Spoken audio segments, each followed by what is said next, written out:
Hello ನೋಡಿ, ದೊಂಟಿನ ಸೊಪ್ಪು ಬಸ್ಸಾರು ಮಾಡ್ತಾಯಿದ್ದೀನಿ. ದೊಂಟಿನ ಸೊಪ್ಪು ಆಲ್ರೆಡಿ ದೊಂಟಿನ ಸೊಪ್ಪೆಲ್ಲ ಹಚ್ಕೊಂಡು ತೊಳ್ಕೊಂಡಿದ್ದೀನಿ.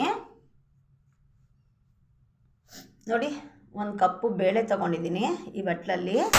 ಇದನ್ನು ಸ್ವಲ್ಪ ಚೆನ್ನಾಗಿ ನೀರು ಹಾಕಿ ತೊಳೆದ್ಬಿಡ್ಬೇಕು. ನೋಡಿ, ಬೇಳೆ ತೊಳೆದಿದ್ದೀನಿ.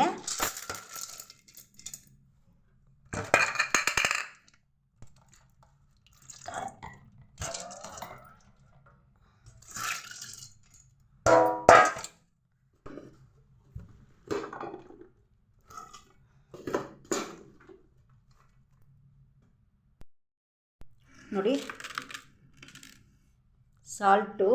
ಸ್ವಲ್ಪ ಸಾಲ್ಟ್ ಹಾಕ್ತಾಯಿದ್ದೀನಿ.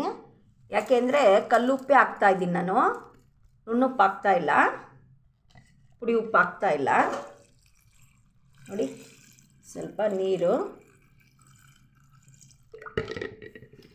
ನೋಡಿ ಈ ಥರ ಹಾಕಬೇಕು ನೀರು.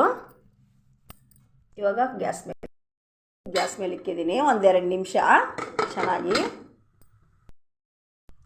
ನೋಡಿ, ಕೊತ್ತಂಬರಿ, ಒಣಮೆಣಸಿನ್ಕಾಯಿ, ಸ್ವಲ್ಪ ಹುಣಸೆಹಣ್ಣು, ಈರುಳ್ಳಿ, ಜೀರಿಗೆ, ಕೊಬ್ಬರಿ ಇದು ಸ್ವಲ್ಪ ಫ್ರೈ ಮಾಡ್ಕೊಂಬಿಟ್ಟು ಮಿಕ್ಸಿಗೆ ಹಾಕ್ಕೊಂಬಿಡ್ಬೇಕು, ಗ್ರೈಂಡ್ಗೆ.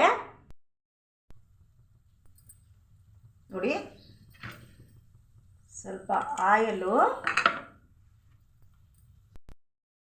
ನೋಡಿ, ತೆಂಗಿನಕಾಯಿ, ಕೊತ್ತಂಬರಿ, ಹುಣಸೆಹಣ್ಣು, ಈರುಳ್ಳಿ, ಒಣಮೆಣಸಿನ್ಕಾಯಿ, ಜೀರಿಗೆ,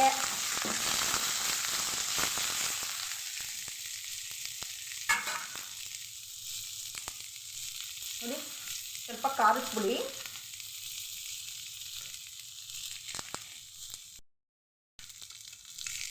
ಸ್ವಲ್ಪ ಧನಿಯದ ಪುಡಿ, ಸ್ವಲ್ಪ ಚೆನ್ನಾಗಿ ಹುರ್ಕೊಂಬಿಟ್ಟು 1 ಸೆಕೆಂಡು ಗ್ರೈಂಡ್ ಮಾಡ್ಕೊಂಬಿಡ್ಬೇಕು. ಸೊಪ್ಪು ಬೇಳೆ ಬೆಂದಿದೆ. ಈ ಥರ ಬಸ್ಕೊಂಡಿದ್ದೀನಿ ಬೇಳೆನೂ ಸೊಪ್ಪು. ನೋಡಿ, ಸ್ವಲ್ಪ ಬೇಳೆ ಕಟ್ ಹಾಕ್ಕೊಬೇಕು ಗ್ರೈಂಡ್ ಮಾಡೋಕ್ಕೆ. ನೋಡಿ, ಮೆಣಸಿನ್ಕಾಯಿ, ಕರಿಬೇವಿನ ಸೊಪ್ಪು ಒಗ್ಗರಣೆ ಹಾಕ್ತಾ ಇರೋದು ಬಸ್ಸಾರಿಗೆ. ನೋಡಿ, ರುಬ್ಕೊಂಡು ಗ್ರೈಂಡ್ ಮಾಡ್ಕೊಂಡಿದ್ದೀನಿ. ಸಾಂಬಾರು, ಬಸ್ಸಾರು ಅದು ಮಾಡ್ತಾ ಇರೋದು. 1-2 ನಿಮಿಷ ಚೆನ್ನಾಗಿ ಕುದಿಬೇಕು. ಉಪ್ಪು ಎಲ್ಲ ಹಾಕಿದ್ದೀನಿ. ನೋಡಿ, ಬಸ್ಸಾರು ರೆಡಿ. ದೊಂಟಿನ ಸೊಪ್ಪು ಬಸ್ಸಾರು ರೆಡಿ.